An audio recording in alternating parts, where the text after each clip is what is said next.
നല്ല ടേസ്റ്റി ആയിട്ടുള്ള pressure cooker egg biryani ഉണ്ടാക്കാം. അതിന് വേണ്ടിയിട്ട് ആദ്യം നമ്മുടെ കുക്കറിലേക്ക് കുറച്ച് വെളിച്ചെണ്ണ ഒഴിച്ച് കൊടുക്കുക. വറുക്കാനായ സാധനങ്ങൾ നമുക്ക് ഇട്ട് കൊടുക്കുക. ആദ്യം നമ്മുടെ സവാള ഒന്ന് വറുത്ത് മാറ്റി വെക്കുക. അതിനുശേഷം നമ്മുടെ കിസ്മിസ് അണ്ടിപ്പരിപ്പ് ഒന്ന് വറുത്ത് മാറ്റി വെക്കുക. ആ വെളിച്ചെണ്ണയിൽ തന്നെ നമ്മുടെ പട്ട, ഗ്രാമ്പു, ഏലക്ക മുതലായ സാധനങ്ങൾ ഇട്ട് കൊടുക്കുക. അതൊന്ന് ചൂടായതിന് ശേഷം നമ്മുടെ ഗ്രേവിക്ക് വേണ്ടിയുള്ള സവാള ഇട്ട് കൊടുക്കുക. ആ സവാള വേവാൻ വേണ്ടി കുറച്ച് ഉപ്പിട്ട് കൊടുക്കുക.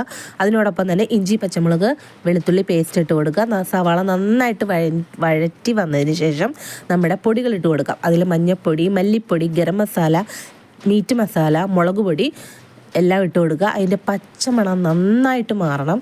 നല്ല പച്ചമണം മാറിയതിന് ശേഷം നമ്മുടെ ഒരു തക്കാളി ഇട്ട് കൊടുക്കുക. തക്കാളി ഇട്ടതിന് ശേഷം തക്കാളിയുടെ ഒപ്പം തന്നെ നമ്മുടെ മല്ലിയിലയും കൂടി ഇട്ട് കൊടുക്കുക. അത് നന്നായിട്ടൊന്ന് പച്ചമണം മാറുന്നത് വരെ നമ്മളൊന്ന് വഴറ്റിയെടുക്കുക. വേണമെങ്കിൽ ഒന്ന് മൂടി വെച്ച് വേവിച്ചെടുക്കാം. അതിനുശേഷം നമ്മുടെ പുളിയില്ലാത്ത തൈരാണ് കേട്ടോ ഇത്.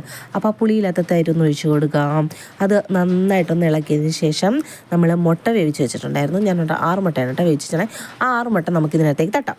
അത് നന്നായിട്ട് ഉടയാതെ ഒന്ന് ആ ഗ്രേവി അതിൽ പിടിക്കാൻ വേണ്ടിയിട്ട് ഒന്ന് പയ്യെ ഇളക്കി കൊടുക്കുക.